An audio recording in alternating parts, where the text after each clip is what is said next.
تک کرنا ہے تھوڑی اگلی کر لی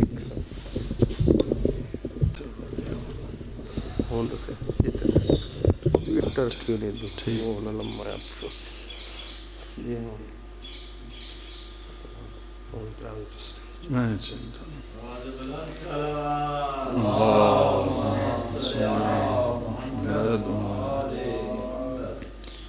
ایک مرتبہ پھر بھی درود بھیجیے محمد و آل محمد کی ذات پر اللہم صلی اللہ نعرہ تکبیر نعرہ رسالت نعرہ حیدری نعرہ حیدری بر محمد و آل محمد صلی اللہ اعوذ باللہ من الشیطان اللعین الرجیم بسم اللہ الرحمن الرحیم الحمد للہ رب العالمین والصلاة والسلام علی اشرف الانبیاء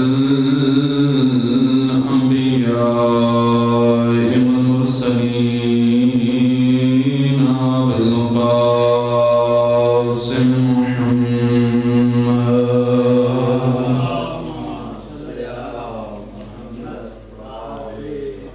وعلى آله الطيبين الطاهرين المعصومين المنتجبين المنتخبين الذين أذهب الله عنهم الرجس وطهرهم تطهيرا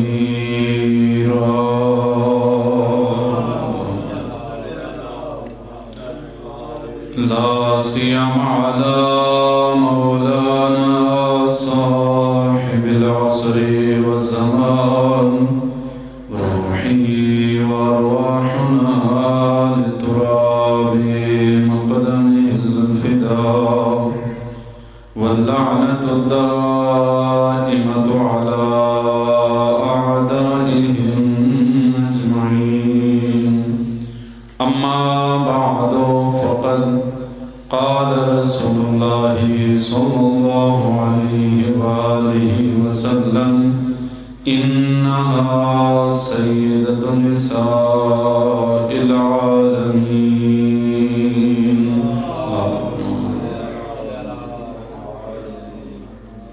دعا ہے کہ خالق کے لم یزل یا یزال آپ احباب کا یہاں فرش عزا پہ بیٹھنا بندہ ناچیز کا بارگاہ سید الرسل میں نذرانہ عقیدت پیش کرنا اور منتظمین کا یہ اہتمام اپنی بارگاہ میں قبول منظور فرمائے اور یہ سلسلہ عزا اسی طرح جاری و ساری رہے پوری کائنات میں جہاں جہاں مجالس سید الشہداء برپا ہو رہی ہیں خالق لم یزل ولا یزال تمام مومنین کو اپنی حفظ و امان عطا فرمائے شکر پروردگار ہے اس مالک کا اس خالق کا جس نے اپنی اس بھری کائنات میں ہمیں ان لوگوں میں سے قرار دیا جن کے دل میں مادر حسنین کی محبت پائی جاتی اگر اکیلے بیٹھ کر آپ اور میں اپنے رب کی دی ہوئی نعمتوں کو شمار کریں کہ اس رب نے ہمیں کیا کیا دیا ان تمام نعمتوں میں سر فہرست جو نعمت نظر آتی ہے وہ نعمت مودت فاطمہ زہرا سلام اللہ علیہا اگر ساری کائنات انسان کو عطا کر دی جائے ساری کائنات انسان کو عطا کر دی جائے اور یہ کہا جائے کہ آپ حب زہرا کو چھوڑ دیں اور یہ ساری کائنات کی سلطنت آپ کو عطا کر دی جائے تو کیا ہم میں سے کوئی ایسا کرنے کے لیے تیار ہے؟ یقیناً ایسا نہیں ہے، کیونکہ خود مولا علی علیہ السلام آپ کا اور میرا نہج البلاغہ میں تعارف کرا رہے ہیں۔ فرماتے ہیں لو ضربت علی خیشوم المؤمن علی ان یحبنی، اگر علی ان یبغضنی، اگر میں کسی مومن کے ناک پر تلوار کو رکھ کر اس سے مطالبہ کروں کہ تم مجھ سے نفرت کر دے، تو وہ نفرت کرنے کے لیے تیار نہیں ہے۔ اور اگر کسی مومن کو مال دے دیا جائے، اس مال کے بدلے میں اسے کہا جائے کہ وہ مال کے بدلے میں مجھ سے بغض کرنے لگ جائے، نہ اسے دنیا کا کوئی حکمران تلوار کے ڈر سے علی سے دور کر سکتا ہے، نہ کوئی حکمران دولت سے علی والے کو خرید سکتا ہے۔ مولا نے فرمان میں معین فرما دیا کہ کائنات کی کچھ کوئی بھی کتنی بھی بڑی طاقت کیوں نہ ہو، حب علی کا کوئی خریدار نہیں ہو سکتا۔ جس نے اپنے نفس کو، اپنے وجود کو اس کے حوالے کر دیا ہو، جس نے اپنے آپ کو اپنے رب کے حوالے کر دیا۔ کیا فرمایا عشر محرم میں اس حوالے سے ذکر کیا تھا، کیا فرمایا وَمِنَ النَّاسِ مَن يَشْرِي نَفْسَهُ ابْتِغَاءَ مَرْضَاتِ اللَّهِ، اے میرے حبیب تیری بزم میں بیٹھنے والے سبھی لوگ آپ کا ایمان سے تعلق رکھنے والے نہیں ہیں۔ کچھ ایسے بھی ہیں جو آپ کے درمیان ہوتے ہیں تو کہتے ہیں ہم آپ کے ساتھ ہیں، جب آپ سے اٹھ کر چلے جاتے ہیں تو ان کے پاس جا کر کہتے ہیں ہم آپ کے ساتھ ہیں۔ یہ سارے صحابہ کا علیحدہ علیحدہ تعارف کرایا، لیکن جب علی کا تعارف کرایا تو اس انداز سے فرمایا اے میرے حبیب تیری بزم میں بیٹھنے والا ایک ایسا بھی ہے جس نے اپنے نفس کو، اپنے رب کو بیچ کر اس سے رضا کو خرید لیا۔ تو جس نے اپنے آپ کو، یعنی ہم نے جب علی جیسی ذات کو بیچ دیا ہو، ہم نے اپنے آپ کو، جب ہم کہتے ہیں نا من کنت مولا فہذا علی المولا، تو یہاں ولایت سے مراد یہ ہے کہ اب اس وجود کے حقیقی حکمران کا نام علی ابن ابی طالب ہے۔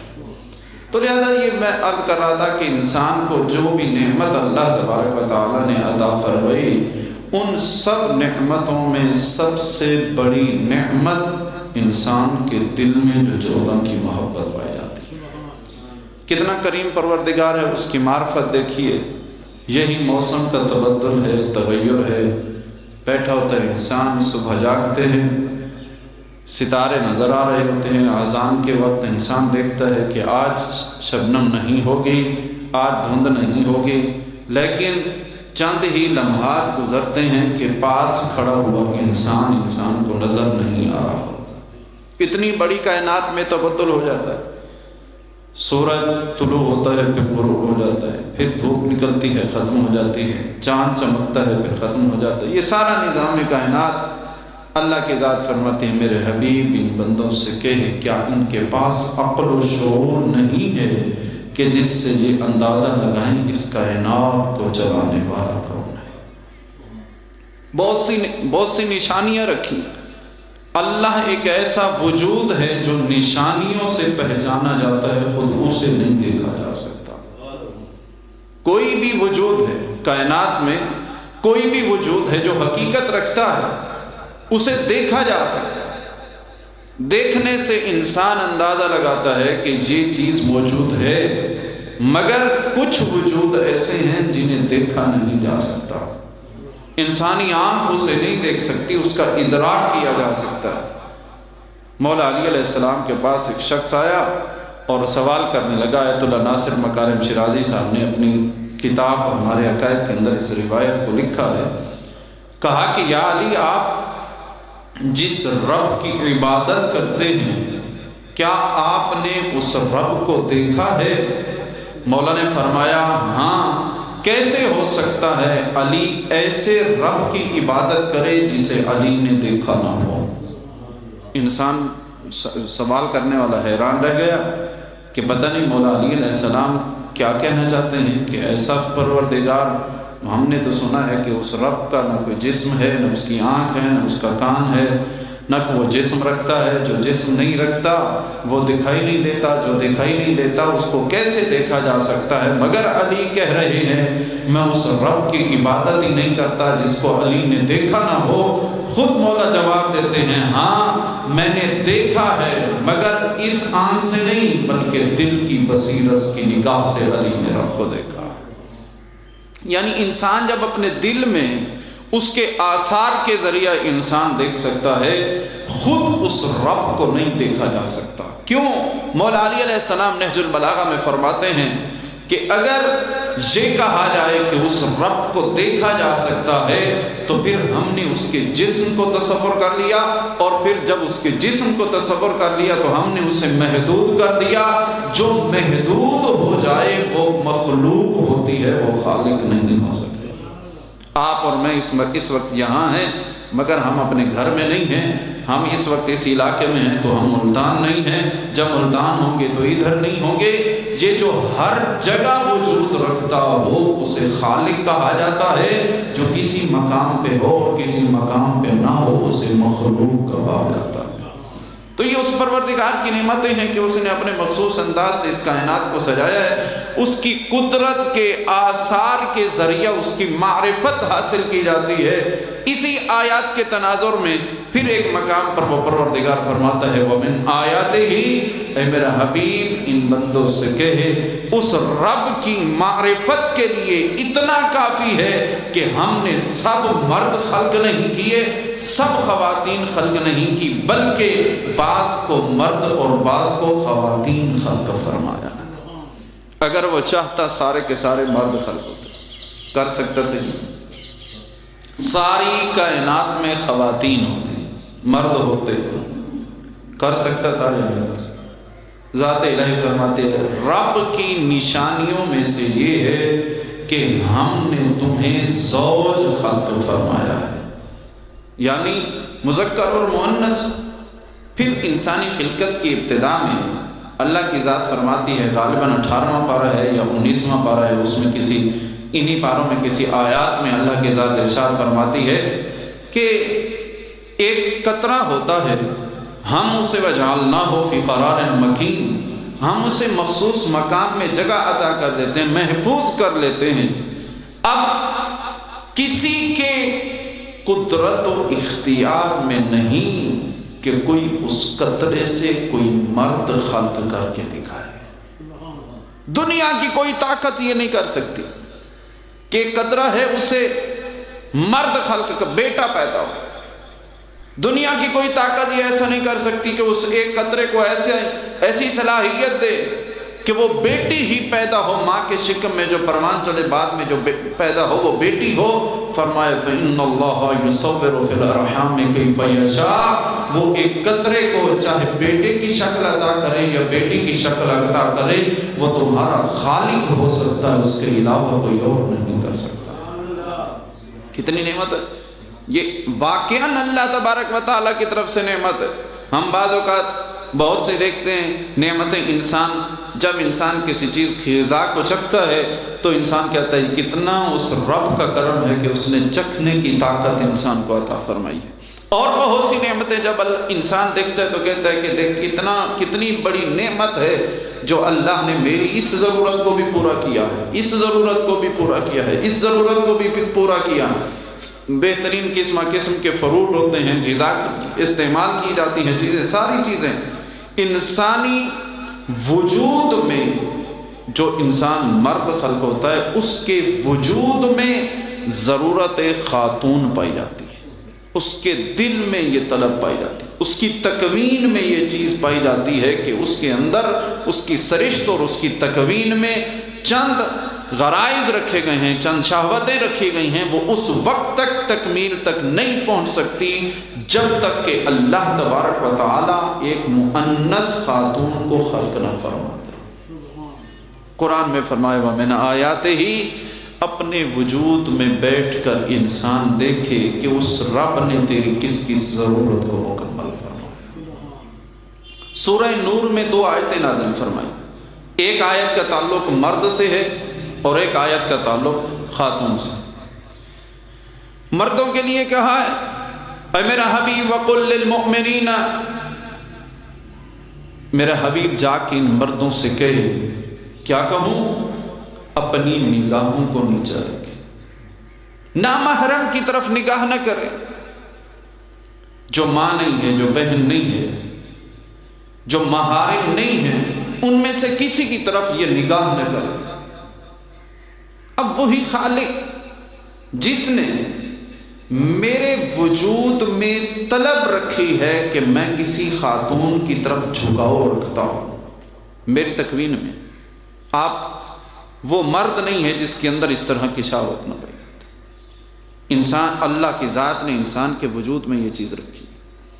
وہی خالق جس نے میری اسی غریزے کو مکمل کرنے کے لیے، برا کرنے کے لیے یہ خاتون خلق فرمائی، وہی اللہ مجھے کہہ رہا ہے اپنی نگاہوں کو نیچا رکھو۔ میں سوال کرتا ہوں میرے پروردگار، بتا تو صحیح، اگر مرد کسی خاتون کی طرف نہ دیکھے، اگر کسی نامحرم کی طرف پوری نگاہ نہ کرے، اگر انسان غلط تعلقات قائم نہ کرے تو اسے کیا فائدہ ہوگا؟ کون سی چیز ہے جو اسے حاصل ہوگی؟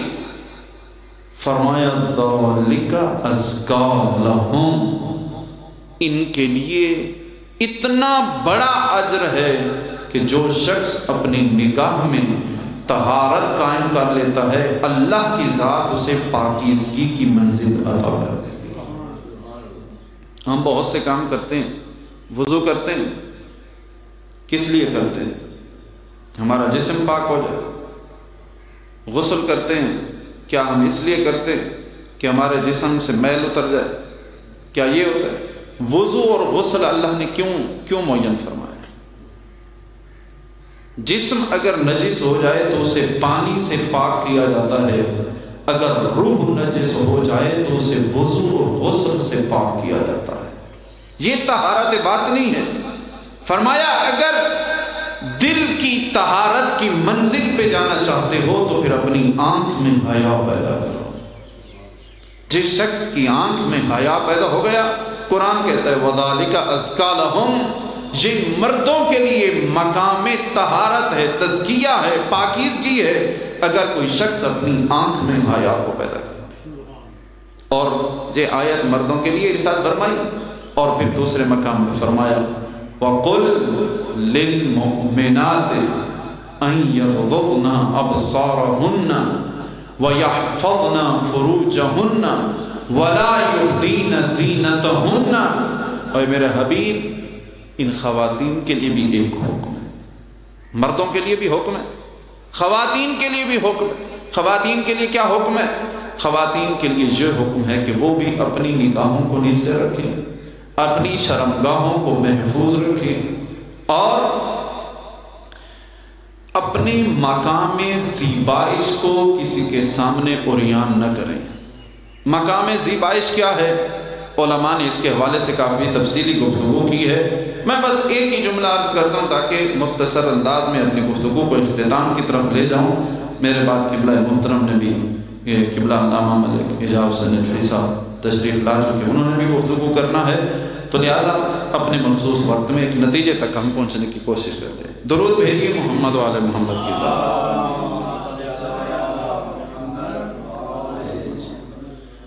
مردوں کو بھی حکم عطا فرمایا کہ کیا وہ اپنی نگاہوں کو نیچے رکھیں، خواتین کو بھی حکم عطا فرمایا کیا وہ اپنی نگاہوں کو نیچے رکھیں، اپنی شرمگاہوں کی حفاظت کریں اور اپنے مقام زینت کو چھپا کے رکھیں۔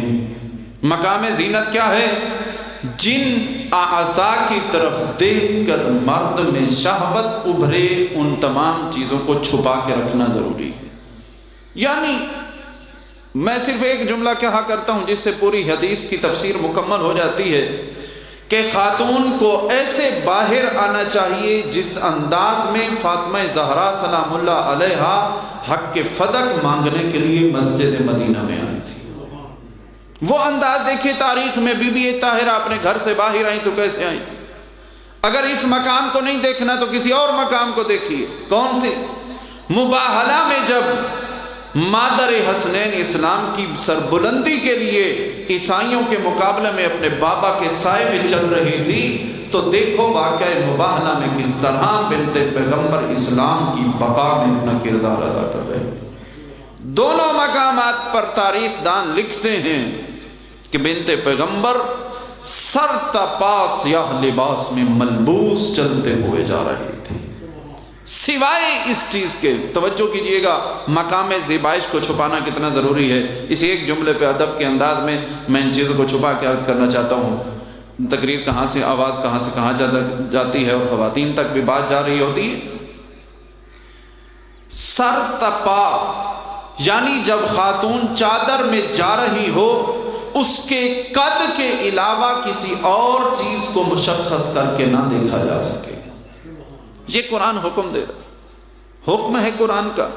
آج کل کچھ خواتین یا کچھ والدین یا کچھ بھائی یا کچھ شوہر بعض اوقات ایک جملہ کہہ دیتے، کیا بس جی کیا کہیں، یہ ان کی اپنی مرضی ہے، ہم تو کچھ نہیں کہہ سکتے، یہ کہہ دیا جائے۔ کچھ خواتین آپ کو ملیں گے، وہ ان سے کہا جائے کہ آپ ہماری مرضی، ہم پہنیں یا نہ پہنیں۔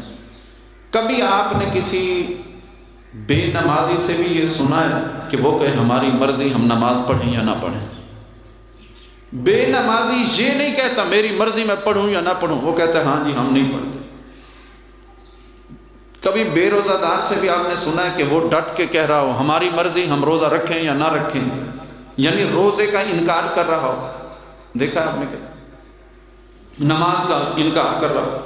نہیں پڑھتے مگر توہین نماز نہیں کرتے، روزہ نہیں رکھتے مگر توہین روزہ نہیں کرتے۔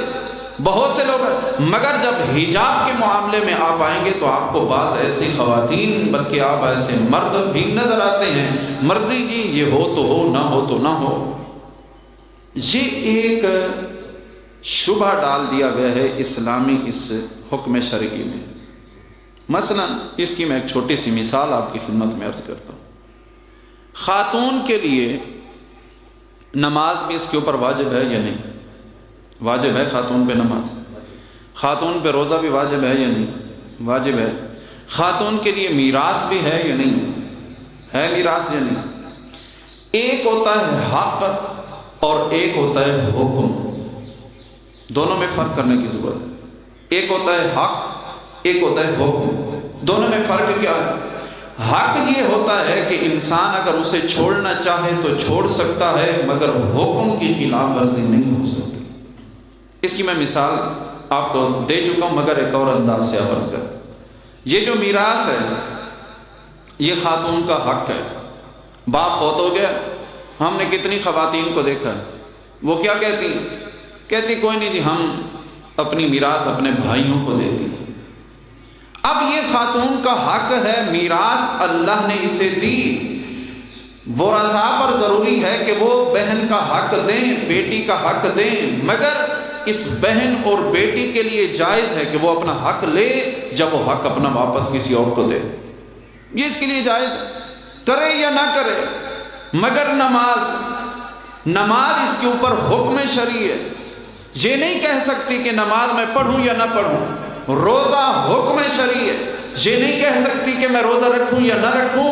جس طرح روزے کو ترک نہیں کیا جا سکتا، جس طرح نماز کو چھوڑا نہیں جا سکتا، اسی طرح اللہ خاتون کو حکم دے رہا ہے وَقُلْ لِلْمُؤْمِنَاتِ أَن يَغْضُضْنَ أَبْصَارَهُنَّ وَيَحْفَظْنَ فُرُوجَهُنَّ وَلَا يُبْدِينَ زِينَتَهُنَّ۔ جس طرح نماز واجب ہے، جس طرح روزہ واجب ہے، اسی طرح اپنے جسم کو سیاہ لباس میں ملبوس کرنا خاتون پہ واجب قرار دیا۔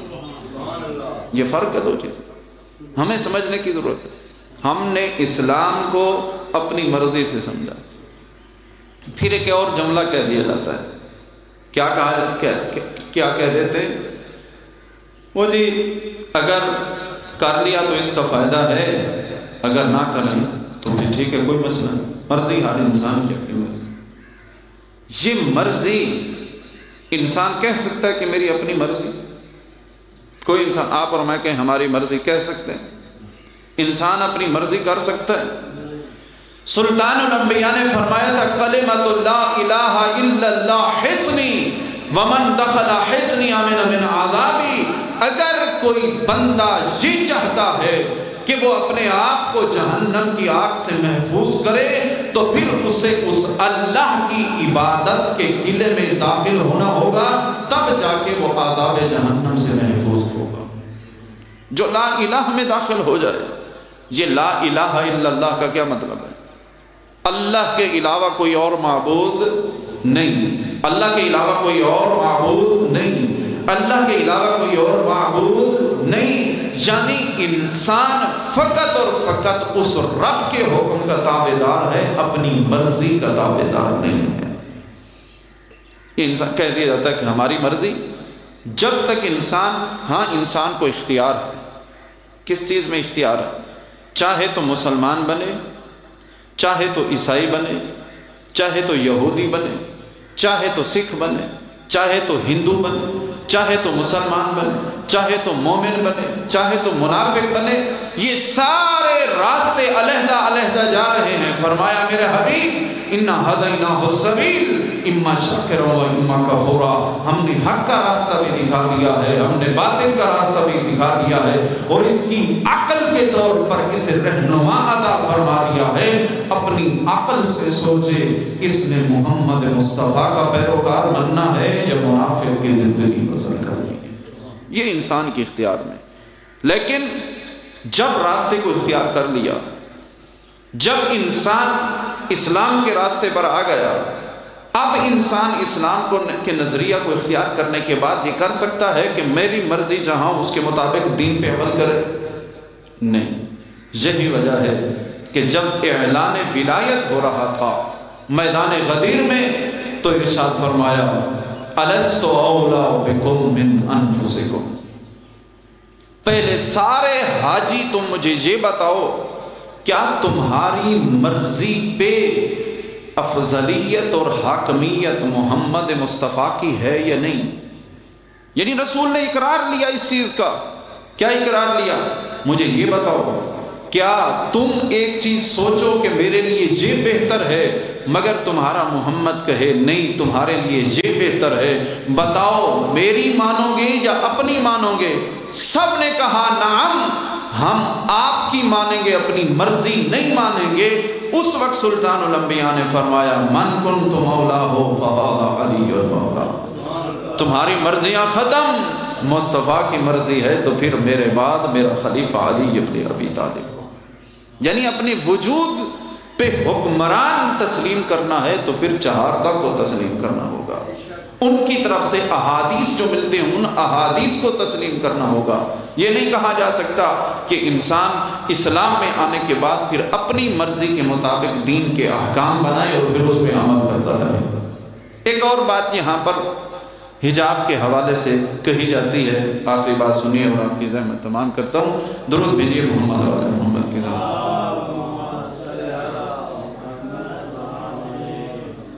کیا ارشاد فرمائے؟ بعض خواتین یہ کہتی ہیں کہ ہم تو شریف ہیں، ہم تو شریف ہیں، ہمیں کیا ضرورت ہے پردہ کرنے کی، ہمیں کیا ضرورت ہے حجاب کرنے کی، ہم شریف ہیں۔ مردوں کو چاہیے کہ وہ ہماری طرف نہ دیکھیں، وہ نہ دیکھیں ہمیں، بس بات ختم ہو گئی۔ یہ اس بات کو سمجھنے کی ضرورت ہے، کیا اسلام فقط مردوں سے کہہ رہا ہے کہ آپ نے خواتین کی طرف نہیں دیکھنا؟ سورہ نور کی پہلی آیت کہتی ہے مرد اپنی نگاہوں کو نیچا رکھیں، دوسری آیت کہتی ہے خواتین اپنے آپ کو چھپا کے باہر نکلیں۔ یہ فقط مردوں اور خواتین دونوں کے لیے حکم ہے، علیحدہ علیحدہ نہیں ہے۔ اسلامی معاشرہ اس وقت تک ترقی نہیں کر سکتا جب تک دونوں معاشرے میں اپنا کردار ادا نہیں کریں۔ میں ایک چھوٹی سی مثال آپ کی خدمت میں عرض کرتا ہوں۔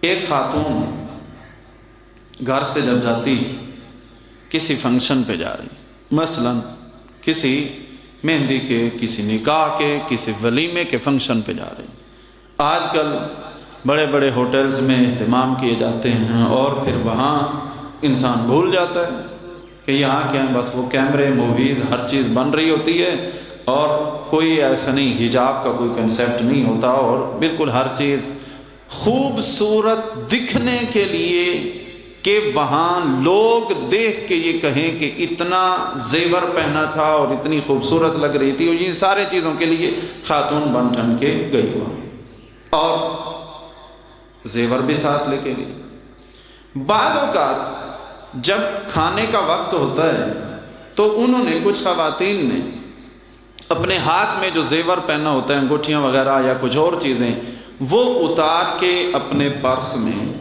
رکھ دیتی ہیں تاکہ کھانا کھانے کے بعد وہ اسے دوبارہ پہن لیں، یا کوئی اور قیمتی چیز جو اسے اپنے پرس میں، کوئی موبائل، مثلا آج کل بڑے بڑے مہنگے موبائل آ گئے ہیں، مثلا 1 لاکھ 1.5 لاکھ روپے کا موبائل ہے اور وہ موبائل اس نے اپنے پاس پرس میں رکھا ہوا ہے۔ اب یہ خاتون صاحب ظاہر ویٹر ہیں وہاں کھانا تقسیم کرنے کے لیے، وہ کھانا تقسیم کر رہے ہیں، خاتون نے اپنا پرس ادھر رکھ دیا، ایسے سائڈ پہ رکھ دیا، بس ٹھیک ہے جی، بس جب ولیمے سے فارغ ہوں گے تو پرس اٹھا کے چلے جائیں گے۔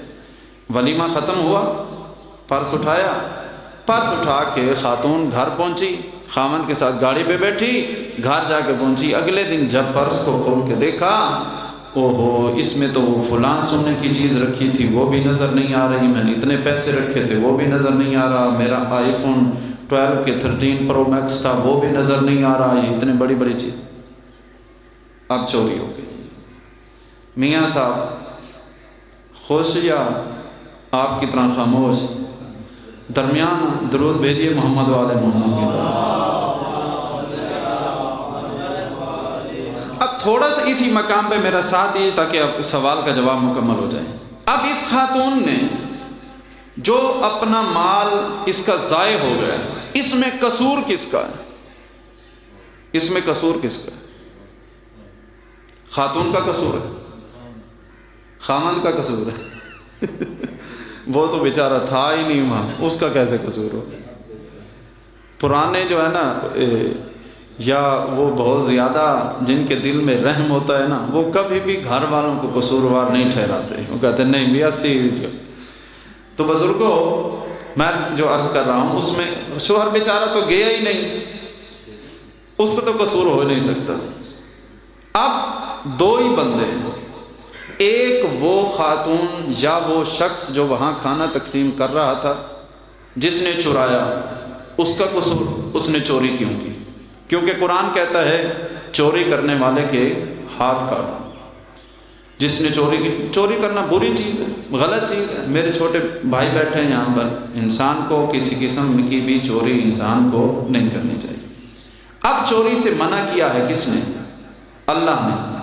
یہ تو قصوروار ہے ہی ہے، جس ویٹر نے وہ موبائل چرایا، انگوٹھیاں چرائی، پرس سے سامان چرایا، اس نے تو غلط کیا۔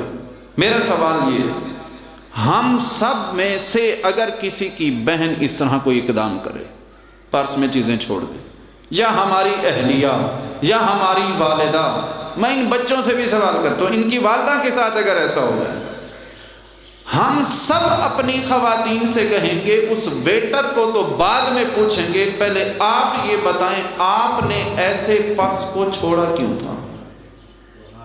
کہیں گے یا نہیں کہیں گے؟ کہیں گے یا نہیں کہیں گے؟ مجھے یاد پڑتا ہے کہ آج سے کچھ عرصہ پہلے موٹر وے پہ ایک خاتون کے ساتھ زیادتی ہو گئی، وہ آئی جی صاحب نے پریس کانفرنس شروع کی اور انہوں نے سب سے پہلی بات یہ کی، انہوں نے کہا کہ ہم تو سب سے پہلے یہ کہتے ہیں کہ رات کے اس پہر اکیلی خاتون گاڑی میں ہی کیوں جا رہی تھی۔ اس کا مطلب ہے کہ عقل انسانی اس چیز کی طرف جاتی ہے کہ انسان کو اپنی حفاظتی اقدامات ضرور کرنے چاہیے۔ عقل کہتی ہے انسان کی، قرآن کو بعد میں رکھیے، حدیث کو بعد میں رکھیے، عقل انسانی کہتی ہے کہ اپنی حفاظت کے اقدامات کرنا انسان کے اوپر واجب ہے، ضروری ہے انسان اپنی چیزوں کی خود حفاظت کرے۔ ہم سب اپنی خواتین سے کہیں گے کہ بے شک اس ویٹر نے آپ کا موبائل چرا لیا، آپ کی انگوٹھی چرا لی، آپ کا سامان چرا لیا، لیکن آپ بھی اتنی کھانے کے پیچھے پاگل ہو گئی تھی کہ آپ کو اپنا پرس ہی بھول گیا، آپ کو اپنی ہر چیز بھول گئی، آپ نے اسے ایسے ہی رکھ دیا۔ آج کوئی ماحول ہے اس انداز سے؟ آپ نے حفاظت کیوں نہیں کی؟ جس طرح ہم اس چوری کرنے والوں کو بھی برا کہیں گے کہ تم نے کیوں ان کا مال چرایا، اس خاتون کی بھی ملامت کریں گے کہ آپ نے اپنے سامان کی حفاظت کیوں نہیں کی۔ سورہ نور میں اللہ تبارک و تعالی اسی فلسفے کی نگاہ میں کہہ رہی ہے اے میرا حبیب وَقُلْ لِلْمُؤْمِنِينَ يَغُضُّوا أَبْصَارَهُمْ، مردوں کو چاہیے وہ نامحرم خواتین کی طرف نہ دیکھیں، اور خواتین کو بھی چاہیے وہ اپنے مقام زیبائش کو چھپا کے باہر جائیں، اپنے آپ کو چھپا کے جائیں۔ اگر وہ یہ کہے، توجہ کیجئے گا، آخری جملہ ادا کر رہا ہوں اس پورے نظریے کا، اگر کوئی خاتون یہ کہے قصور تو مرد کا ہے، وہ ہماری طرف نہ دیکھیں، ہم جیسے چاہیں چلیں، ہم کہیں گے کہ ایک چھوٹی سی انگوٹھی کے چرانے پر ہر انسان ملامت کرتا ہے کہ آپ نے اس کی حفاظت آپ نے کیوں نہیں کی۔ اللہ کی ذات فرماتی ہے اپنی انگوٹھی کی حفاظت تیرے ذمہ ہے، تو یہ جو گوہر حسن و جمال میں نے تجھے عطا فرمایا ہے، اس کی حفاظت بھی تیرے ذمہ ہے۔ پہلے حفاظتی چیز اقدامات خود کیجئے، جب آپ اپنے اقدامات مکمل کر لیں، پھر دوسری چیزوں پر ہوتا ہے کہ وہ لوگ بھی اپنے احکامات الہیہ کے مطابق اس پر عمل کریں۔ اور ان ساری چیزوں میں آؤ جس بی بی سے درس ہدایت لینے کے لیے آئے ہو، آئیے پوچھتے ہیں اسلامی نظریے کے اعتبار سے۔ محفل صحابہ جمی تھی باب زہرا کے سامنے، سلطان الانبیاء درس دے رہے تھے، ایک صحابی نے کھڑے ہو کر پوچھا یا رسول اللہ بتائیے تو صحیح سب سے بہترین چیز خاتون کے لیے کیا ہے؟ سلطان الانبیاء بھی جواب دے سکتے تھے، مگر فرمایا نہیں، پردے میں بیٹھی زہرا جواب دے گی خاتون کے لیے بہتر چیز کیا ہے۔ بھیجا، پوچھ کے آئے، جواب ملا، بنت پیغمبر فرماتی ہے خاتون کے لیے سب سے بہترین چیز یہ ہے لا یراہ الرجال، اس سے نہ کوئی نامحرم مرد دیکھے، نہ اس کی نگاہ کسی نامحرم مرد پہ پڑے۔ خاتون کے لیے سب سے بہترین چیز۔ اور یہی وجہ ہے کہ جب ایک شخص سے پوچھا گیا بتائیے تو صحیح، کہتا ہے کہ میں علی کے گھر کے احوال کیا بیان کروں، کہتا ہے میں 6 سال تک مولا علی علیہ السلام کی پڑوس میں رہا، 6 سال گزر چکے تھے، اور میں نے مولا علی علیہ السلام سے پوچھا مولا مجھے بتائیے تو صحیح کیا آپ کے ہاں کوئی بیٹی بھی ہے؟ مولا نے فرمایا میرے پاس بیٹی ہے جس کا نام زینب ہے، بتا تو صحیح تو پوچھ کیوں رہا ہے؟ کہا مولا آج تک اس بیٹی کی آواز میرے کانوں پہ نہیں آئی۔ کتنی پاکیزہ منزلیں تھیں، کتنا پاکیزہ گھر تھا، کتنا حجاب کی قدر کی جاتی تھی۔ مسائل بزرگ و علماء تشریف رکھتے ہیں، مسائل خان موجود ہیں جو مسائل پڑھیں گے۔ میں اپنے حصے کے 2 جملے فقط تیری 2 منزلیں تیری بارگاہ میں پیش کرتا ہوں، مالک کو بھی منظور فرمائے۔ عزیزانو، ہر انسان کے مرنے کے بعد اس کے مسائل ختم ہو جاتے ہیں، مگر ایک بیٹی محمد مصطفیٰ کی جس کے جانے کے بعد بھی اس کے درد ختم نہیں ہوئے۔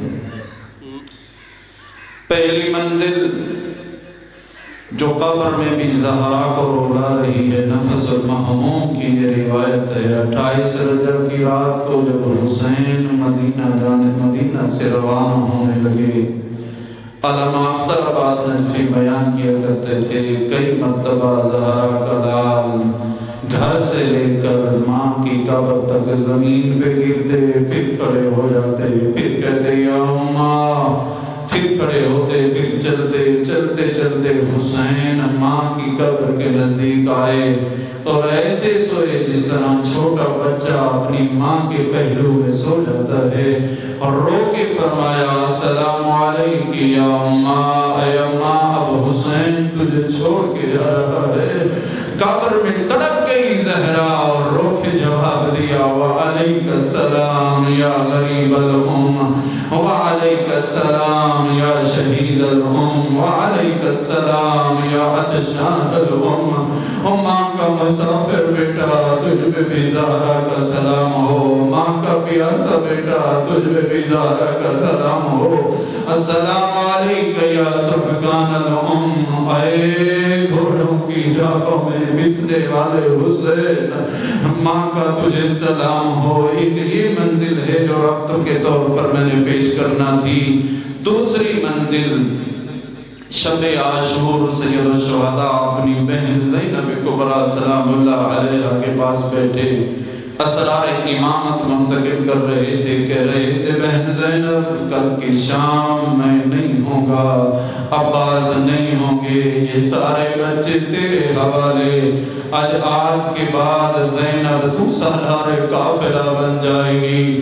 اسی اثناء میں میری آقا لطیف فرماتی ہیں بھیا جی بہن زینب، بھیا رات جب سے ہم کربلا میں آئے ہیں، رات جب ڈل جاتی ہے کوئی خاتون ہے جو ہمارے خیمے کے باہر بیٹھ جاتی ہے اور گریہ کرتی ہے، مولا دیکھیے وہ خاتون کون ہے؟